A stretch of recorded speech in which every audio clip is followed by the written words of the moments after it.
Hello everybody, this is Bernie from Stampin' Up and welcome back to another Friday card making session with me. I am super excited to be sharing this technique with you. It is going to absolutely blow your mind at how easy it is to do and how, what's the word I'm looking for? It just gives it just looks so complicated and you are going to wow your family and friends, and they're going to think you are super smart to create a card looking like this. And I do have to give credit to Lou from our demonstrator planning place for the inspiration.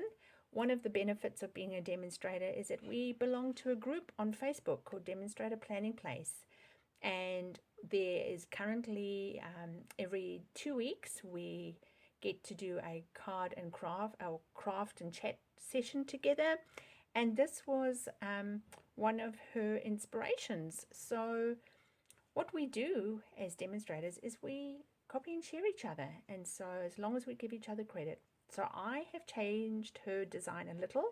She's used a different stamp set to me and different colors, but the concept remains the same, and that is what I want to teach you today. Before we get into the card, I do just want to remind you of my Stampin' Up retreat bookings that are open, and the bookings are flowing in very steadily. So hopefully you have already booked your seat if you are coming or living in New Zealand rather. If you haven't, I would suggest that you get in there very quickly. So that is running from the 30th of September to the 2nd of October. And the booking information can be found right over here. So you might want to take a screenshot of that and you can click on there and book your space. It is reserved to 14 ladies for the whole weekend, and the day visitor quota has already been filled. So shall we get started? For this card I used soft sea foam. And for the card that I'm going to demonstrate, I thought let's keep it in the greens, and I'm using Granny Apple Green. You need just a normal card base size of 5.5 by 8 1/4, scored at 4 1/8. And this is such a simple card to make. So set that card base to the side. And then for the decorative panel, you need a piece of basic white cardstock. And there is no size. You can decide what you want to do for your size. You are also going to need a stamp set with a clear outline. So I wouldn't recommend any distinctives. You don't want the stamp. So what I mean by that is you want this nice and open in the design. It seems to be more effective when you have that rather than a distinctive stamp. And I decided for mine that I was going to use, and I'm now looking for the stamp set, the Blessings of Home. That's what I opted to use for mine. You can use so many other options. It is a good idea, but it is not necessary that if you have a stamparatus to use your stamparatus, and that is just to make it easier. But if you've got grid paper, then you can use grid paper for the next step. So the first step we need to do is we need to place our design in the center of the cardstock and lift that up. I've got some sequins coming off me. Lift that up, and we are going to ink that. I just want to pop something under here to support that. I'm going to be using Memento Black, which is what I used, and I'm just looking, I'm sorry if my head's in the camera, I'm just inking this up, not too dark. I don't want it to be like screaming black, but at the same time I also would like the detail of those flowers to come through. So let's see how we go with that. I'm just going to ink this on.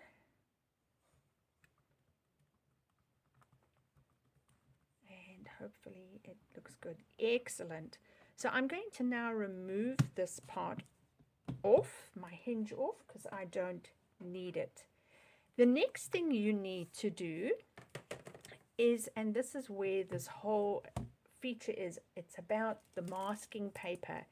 So Stampin' Up released masking paper in their annual catalog, and it comes in 12 sheets of various sizes. Now I have cut my strips varying between 1/2 inch, and I've got a broader one here that seems to now have gone missing, that I did over here. So I would suggest you do a around 1/2 inch, play with your sizes. But before you do that, you need to cut, and this is where it's great to use a stamp set that has a matching die. You need to only cut out the die that matches the stamp that you are using, and cut that out of floral paper. Now I'm going to reuse my masking paper just because it's not at that point where it's ready to be thrown away. And another tip that Lou shared with us was to use some unbleached calico or 100% cotton, and you place, so obviously you're going to peel off your masking tape and you're going to place that on the calico and then take it off and repeat that 4 times. Now the number 4 seems to be the magic number. It seems as if you do it 3, it hasn't yet taken off all the fibers off it, because what happens is, like I do, I live at a coastal city, and the paper, because it's living, absorbs moisture, and it seems to then, when you pull the masking tape, the paper off rather, it gets tacky and it tears your cardstock. So it seems to be quite an issue when you're living at low altitude countries or cities, but it's a good idea to do it anyway. So with your 1/2 inch strips, this is where grid paper is really helpful. You're just going to create a pattern, and you're going to place your strips over your masking. So I'm going to go there, like so. And I don't know what I've done, so I'm going to change this. Right, I just went looking for this bigger piece because I didn't really want it to be too big, so I found it. So I'm going to put my bigger one there, covering up there, and I want to use the same sentiment. So I need to make this is just perfect for that sentiment, but you can adjust your amount that you want depending on how wide you need it. Like if you had a wider sentiment, you could use that wider piece. Now all of that is in place. I'm just going to move my magnet to the side because I don't need it. Just make sure that those masking pieces of paper are nice and secure, that the ink doesn't bleed through. And using the matching stamp pad to your cardstock, which in this case is Granny Apple Green, I'm just going to get some of the green off. You just lift up your ink tab, and with your blending brush, you just go over. And of course, the masking paper is going to mean that that's where it creates that white. So I'm just going over. I do want it a little bit darker at the bottom. You could vary your color as you please.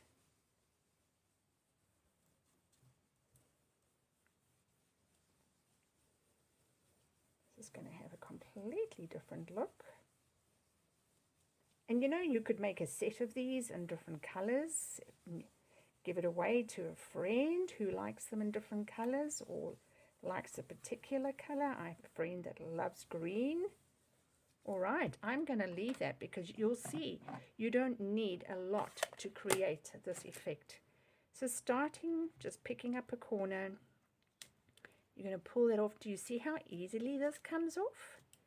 And that's because I did the 4 piece, repeated it 4 times on that calico that I have.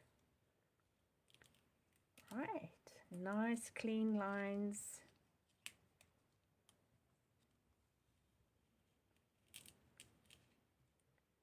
do remember when you do this to make sure that you first put your masking tape, oh, I keep saying masking tape, masking paper over the flower. Now we're just going to lift up the corner of this and gently reveal your flower. Isn't that stunning? Isn't that beautiful? Now I'm going to put my card back, and I'm now going to bring in the tray, which has got the happy birthday on it. So I'm going to use this Have a Perfect Birthday, and I just want to make sure that's in the camera. I'm going to place it in that white space, and I'm picking it up with my hinge, and once again I'm using something to just balance it on, and I'm using my Memento black ink. Now last time I accidentally over inked the H and the Y, so I make sure I don't do that again, and I come in with it and lift, and it's perfect. So I'm going to move all of this out the way, and I can now put this card together. Oh my gosh, that's stunningly beautiful. That is so pretty.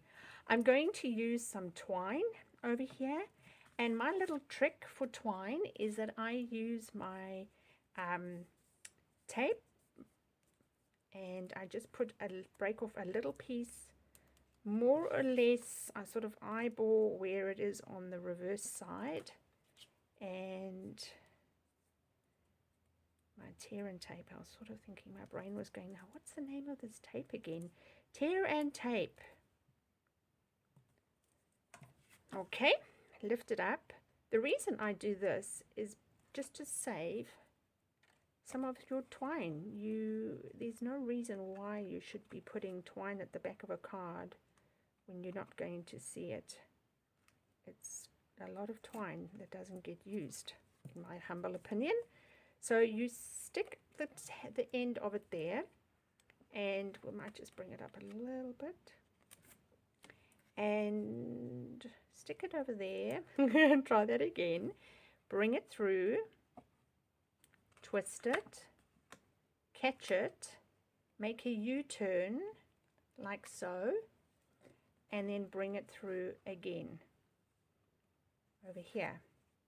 And you have saved yourself some twine. You can do the same with ribbon. Okay, bring those together.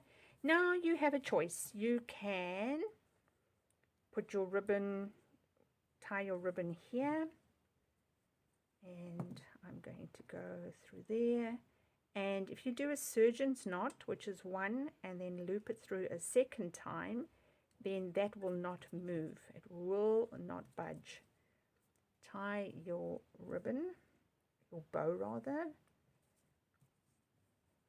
Adjust those little ears of your bow,